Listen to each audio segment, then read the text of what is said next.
अस्सलाम वालेकुम students, I hope you are doing well.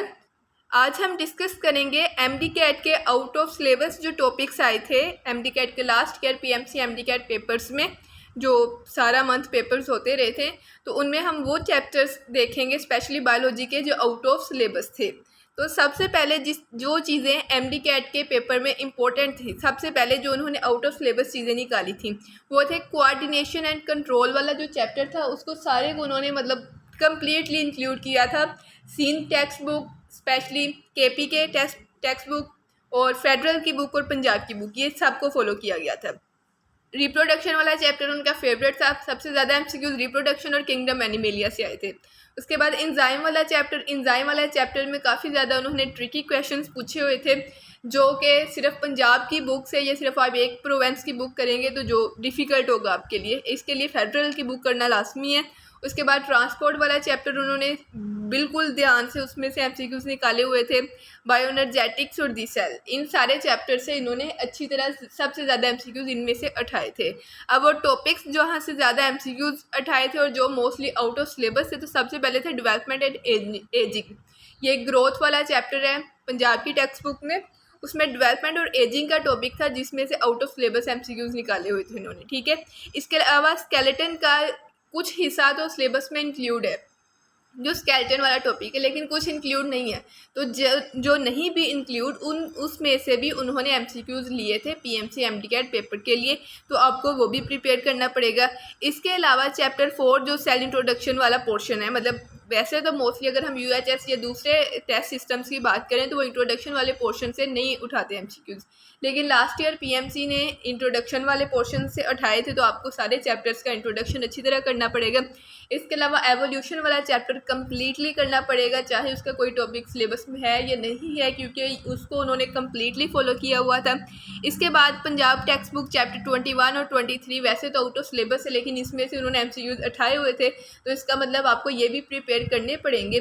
जो बच्चे इनको प्रिपेयर कर लेंगे वो तो एक सेफ साइड पे होंगे, जो नहीं प्रिपेयर करेंगे तो वो मतलब कह सकते हैं कि एक बॉर्डर लाइन पे होंगे, कि खतरे वाली जो बात होती है वो हमेशा रहती है।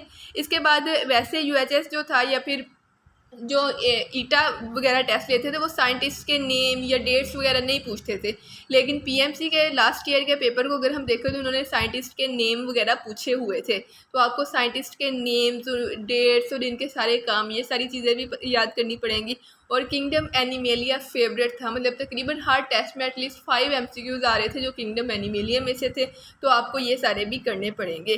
तो इन शॉर्ट आपने सिर्फ सिलेबस तक महदूद नहीं रहना, क्योंकि जो सिलेबस दिया हुआ है ना, इन्होंने सिलेबस के नीचे एक लाइन लिखी हुई है कि सिलेबस के बाहर भी एमसीक्यूज आ सकते हैं, पीएमसी सिलेबस में रहने की जवाज़ नहीं है। ठीक है, वो सिलेबस में रहे ये ज़रूरी नहीं है, वो आउट ऑफ सिलेबस एमसीक्यूज भी उठा सकते हैं।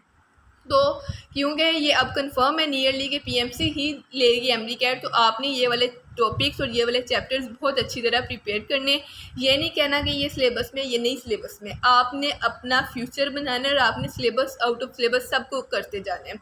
अभी आपके पास टाइम है, जब बिल्कुल एमडीकैट के टेस्ट होना शुरू हो जाएंगे फिर आपके पास टाइम नहीं होगा, फिर जस्ट रिवीजन होगी, लेकिन अभी आपके पास टाइम है, तो आप अभी इन चीज़ों को देख सकते हैं, आउट ऑफ सिलेबस चीज़ें देख सकते हैं। लेकिन नो डाउट सबसे पहला जो आपका जो कंसर्न होना चाहिए वो सिलेबस ही होना चाहिए, क्योंकि 90% 80% तो सिलेबस से ही आएगा, लेकिन सबसे ज़्यादा जो डिफरेंस बनाएगा वो 10% होगा, जो आउट ऑफ सिलेबस होगा, आउट ऑफ बुक होगा, या फिर आपकी नज़र से नहीं गुजरा होगा, तो आपने वो चीज़ें अच्छी तरह करनी है। ये chapter coordination and control, reproduction, enzymes, transport, bioenergetics और दी सेल, ये चैप्टर्स अच्छी तरह करने।